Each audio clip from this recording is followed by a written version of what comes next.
بسم الله الرحمن الرحیم.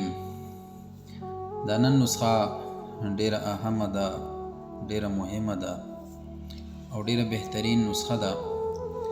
انشاءالله استعمال کوي او په دعاګانو کې ما یاد وساتئ.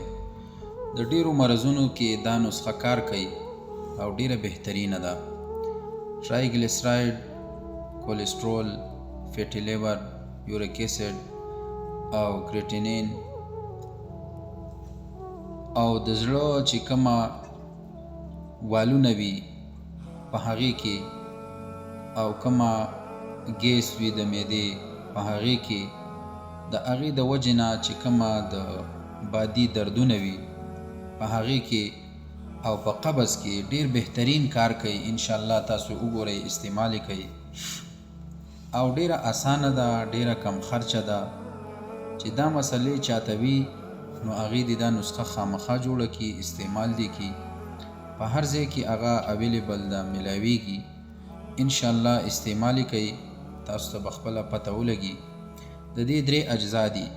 په دې کې تیزپات دی، دا 10 ګرام، رائی دا 10 ګرام، اجواین دیسی دا 10 ګرام. دا 3 اجزا به تاسو راواخلئ، تیزپات، رائی، اجواین دیسی.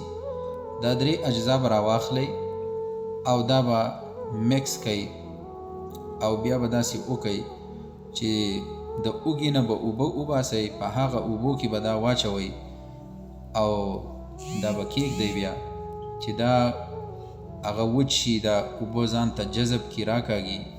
بیا به بالکل بهترین سفوب کوي چې کله وچ شو او 500 mg کپسول د دې نه ډک کوي.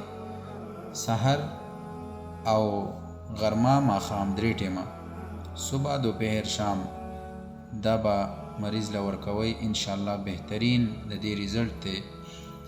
او های بلډ پریشر والا چې کومه مریضان دي دا هغې استعمالولی شي، د هغې بلډ پریشر ورسره دې سره به نارمل وي. نور دا کومه بیماری چې ما ووې په دې کې د دې ډېر بهترین او ښه ریزلټ دی. ټرایګلیسرایډ، کولیسټرول، فیټي لیور، یوریک اسید او کریټینین او د زړه چې کومه والونه وي په هغې کې کومه هغه ګیس وي د معدې یا د کومه بادي دردونه وي په وجود کې او قبض وي، په دې علاماتو کې دا ډېر بهترین کار کوي.